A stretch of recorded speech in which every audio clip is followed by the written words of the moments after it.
Hello, viewers, and welcome to the GA Huddle. I'm with PayNearMe's Leighton Webb. Leighton, thank you for joining me, and how are you? Great. Thank you, Tim. Pleasure to have you on. I'm excited to talk about all things kind of payments, gaming. To start off with, it'd be great if you could give us an intro into your role and talk us through maybe the company's key offerings. Yeah, absolutely. So my name is Leighton Webb. I'm the Vice President of Online Sports Betting and iGaming, responsible for the real money gaming vertical here at PayNearMe. Our key offering is our gaming payments platform, which we call Moneyline.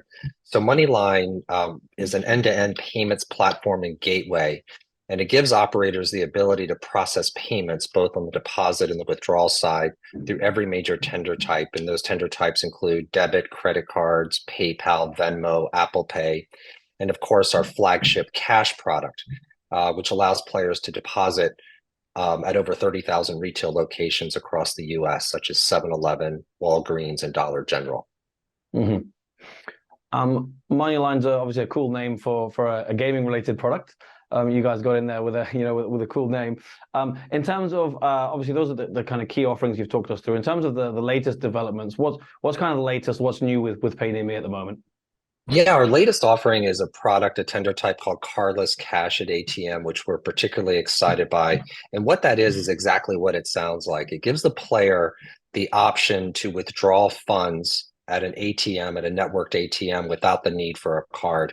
So this product matches very well for that player that likes to use our cash product on the deposit side to be able to withdraw funds immediately at the ATM without the need for a card. So that launched last year, and going into this year, we have several operators launching with that product, and we're particularly excited to see how it does in the market.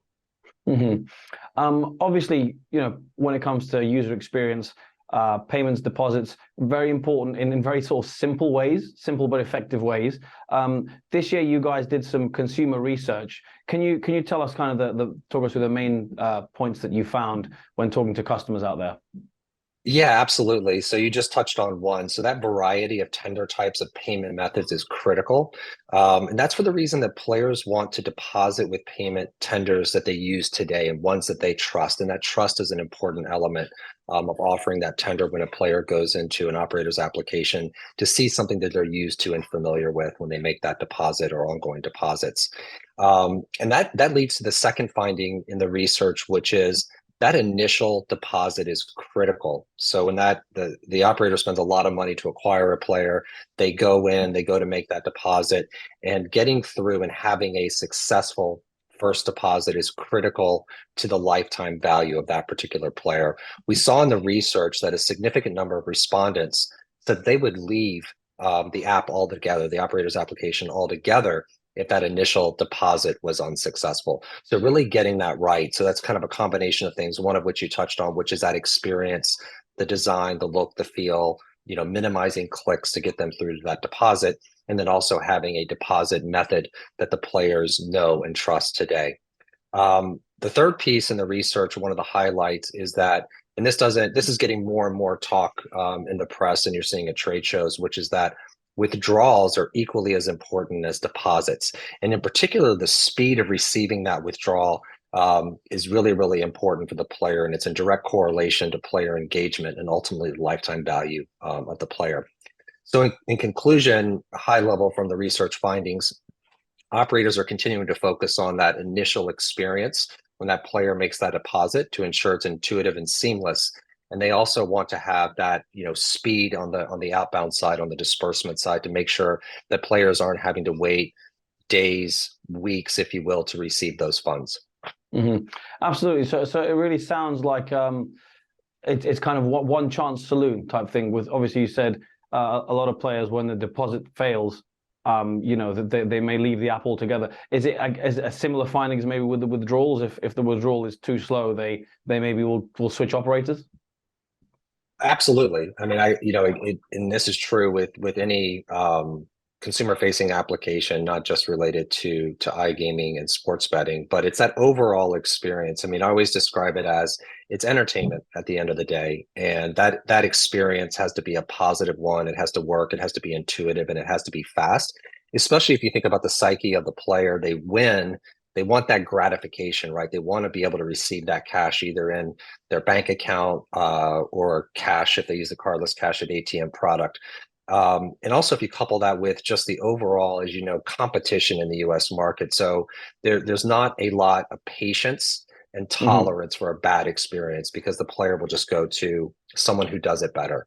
So there's this competition amongst the operators to make sure that that cashier experience, both deposits and withdrawals, is continually optimized and continually improved upon.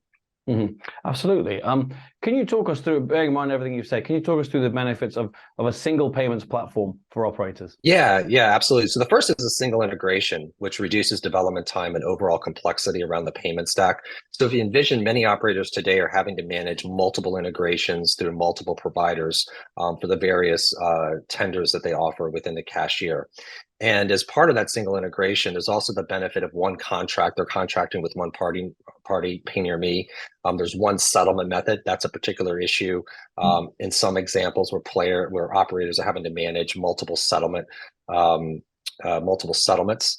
And then there's one partner to work with versus managing multiple contracts and partners. It becomes complex very, very quickly. And the last, I like to say a lot as I talk to operators is that they're really future-proofing their payment strategy. So all we think about day in and day out is payments. It's 100% of our focus where operators are managing, a lot of different things related to the business, a big part of which is compliance, regulatory approvals, et cetera. So they're really looking to us to be that expert and to future-proof that payment strategy so that when we bring a new feature, a new tender type to market, it's minimal work for them to make that available to their players. Hmm. Could we apply a sports betting example to this? Maybe the Super Bowl, or you had the World Cup final recently, which maybe of growing popularity in America, but maybe more in Europe and but certainly Latin America.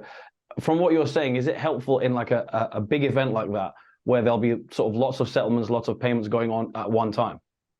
Yeah, 100%. A good example of that is, something basic as redundancy. So, obviously a sporting event is time critical. Players are Hmm. going in, the event starts, and you can't as an operator be in a situation where something fails.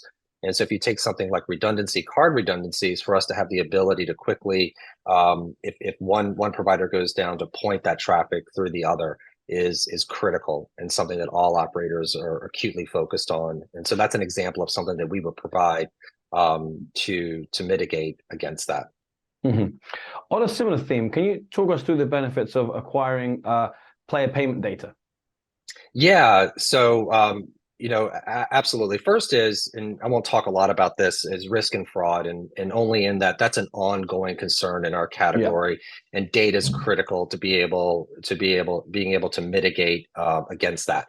But secondly, is the payments data really gives you insight into marketing. So what do I mean by that? So the ability to look at behavior, the frequency of which players are betting, the amount that they're betting, allows you to really tune that marketing message to engage that player if they're not engaging, if they've dropped off for some period of time, and really get to the ultimate goal, which is one-to-one marketing. So to be able to tailor that message based on the behavior of the player, and the behavior of the player really starts with that deposit, the amounts of the deposit, the frequency, et cetera. So that, having that data and being able to connect that data into your marketing tech stack is really where these operators want to go, to be able to create that one-to-one messaging to the player. Hmm. Given the time of year we're speaking and everything we've talked about so far, I'd like to sort of finish off with a couple of questions, one looking back and one looking forward. What were the kind of main payment trends over the past year in 2022, and how have things maybe sped up in certain areas and changed in others? Yeah, 100%. So risk and fraud, I mentioned that's always a focus when you go to conferences and you talk to operators. They're always talking about risk and fraud and being able to mitigate against that. I think there were two things looking back in 2022. One is ensuring that they were offering a complete payment solution. So having all of the major tender types, but both on the deposits and on the disbursement side. So there's continued work that's happening there to make sure they have complete coverage. As part of that, there was also a focus on alternative payment methods, making sure they had PayPal, Venmo, Apple Pay, et cetera, in their payment stack. And the third area is refining that overall payments experience. and shifting that focus to the speed of withdrawals. So you're starting to see that kind of going into 2023, and a lot of people are talking about this, is making sure, in particular on the disbursement side, that the speed of withdrawals is as immediate as possible, that players are able to receive those funds as quickly as possible. Looking into 2023, I think there's kind of two main themes that you'll see new alternative payment tenders come online and operators start to offer those. And secondly is continuation with this real-time disbursements. Heavy focus on that. Mm-hmm. You mentioned alternative payments. I'm not sure if it's too far left field, but in the US, how popular is maybe something like cryptocurrencies at the moment? Yeah, crypto has died off for obvious reasons. There's, I would say, less talk and less questions that I get inbound around crypto. There's still interest. My perspective is people are waiting to see how that settles with everything that's going on in the broader macro environment. But there's talk about it. I would say it's not immediate. There's also regulatory hurdles around crypto.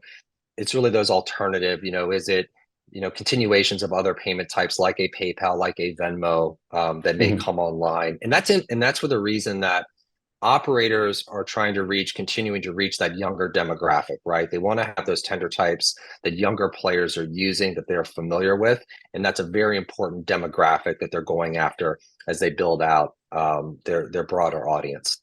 Mm-hmm. A final word from me. You touched on trends in 2023 already, but are we going to see a lot of change in payments over the next sort of 12 months?